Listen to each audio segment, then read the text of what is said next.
My name is Stephan, and I did a project on the debate over Oliver North's involvement in the Iran-Contra affair. From 1980 to 1988, Iran and Iraq were at war. Oliver North was accused for partaking in illegal activities, such as trading weapons to a terrorist nation, funding the Nicaraguan Contra resistance illegally by breaking the law through the Bullen Amendment, diverting funds and taking money from the profits, and carrying out these actions without any authority to do so. All of these actions were for the ultimate goal to free 6 American hostages in Oliver North's opinion. Oppositionists and the media debated the legality of these actions taken in the Iran-Contra affair with North and his supporters. The media argued that North's actions were wrong, illegal, immoral, and un-American. However, Oliver North successfully used the power of diplomacy with the country of Iran for the release of 6 American hostages and to maintain a consistent resource of oil. Although his actions could be viewed as a failure through the negative reportings by the media, the consequences of this debate changed how new bills are written and the structure and conduct of all congressional hearings.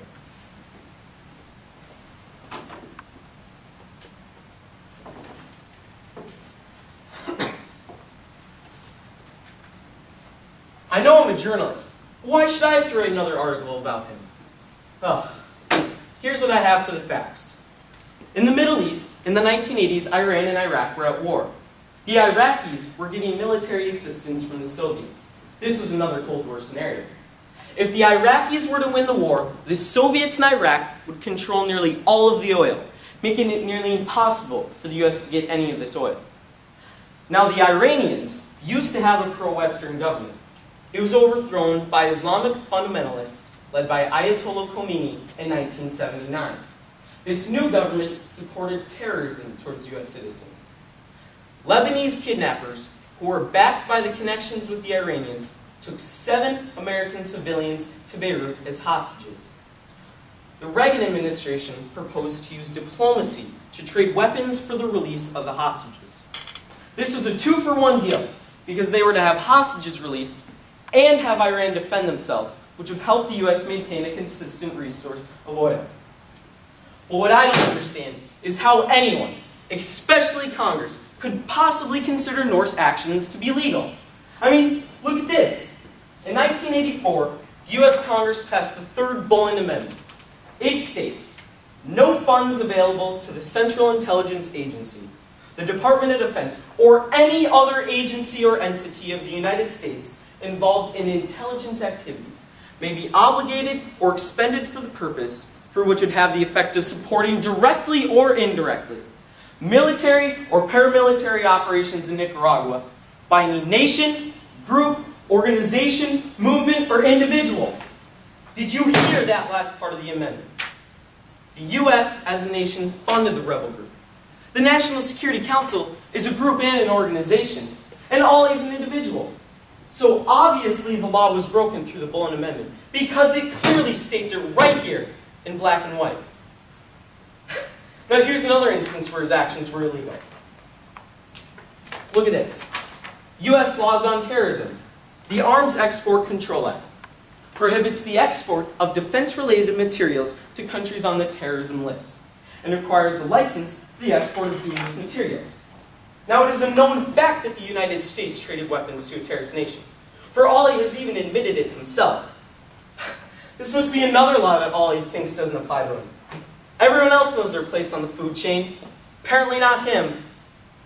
Now, here's where Congress really should have locked him up for good. $30 million were made from the arms for hostage sales.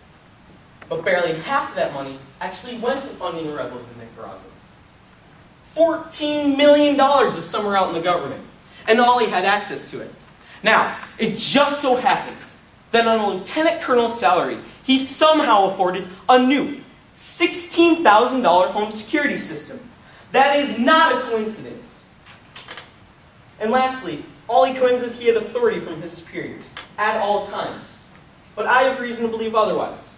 When President Reagan said directly towards him, stating, and I quote, "Ollie, you have to understand, I just didn't know." You see, this proves the fact that President Reagan was unaware of these actions. Now it is clear to me, after the evidence and research shown during the congressional hearings, that Oliver North's actions were completely illegal. That's all there is to it.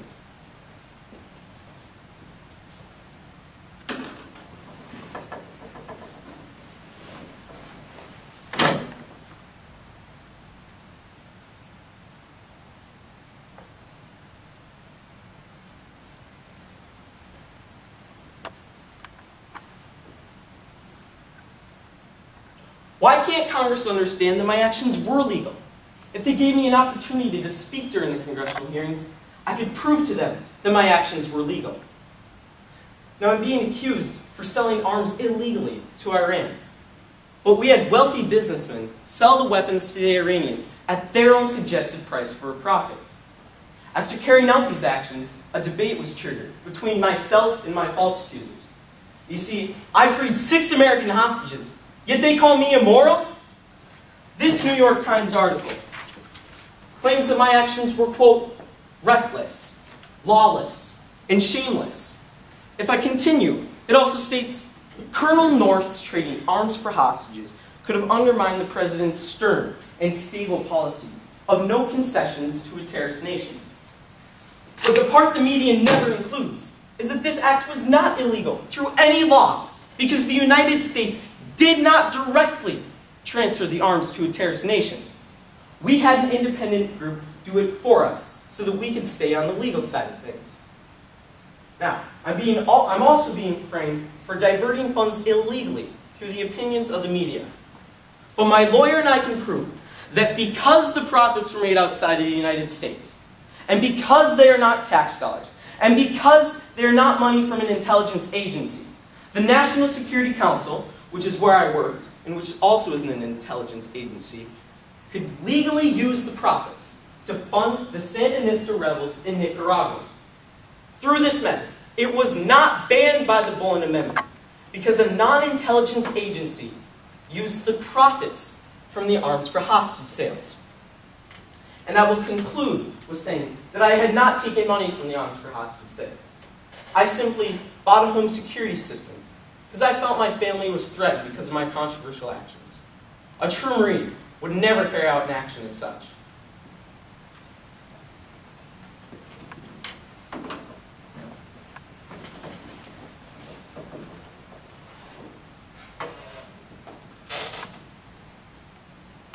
The debate over Oliver North's actions completely reshaped the courtroom of all congressional hearings. During the congressional hearings, Oliver North and his lawyer, Brendan Sullivan, were able to sit by each other, which enabled them to communicate and discuss their testimony to perfection before presenting it to the Congressional Committee. But in 2009, during the congressional hearings on foreign oil, the lawyer was forced to sit on the opposite side of the room, making it harder for points to be made. Today, bills that are being written that apply to other nations are being written more strictly because of how Congress felt the Reagan administration found a loophole through the Bullen Amendment. And although the Iran-Iraq war didn't end how either side had hoped, the U.S. kept relations in the Middle East strong enough to maintain a consistent resource of oil, which was a necessity for the United States' economy.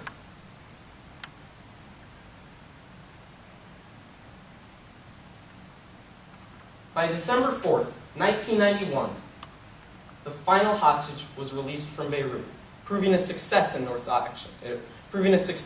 Oliver North's actions. The media argued that North's actions were wrong, illegal, immoral, and un-American. However, Oliver North still stands by his actions. Thank you.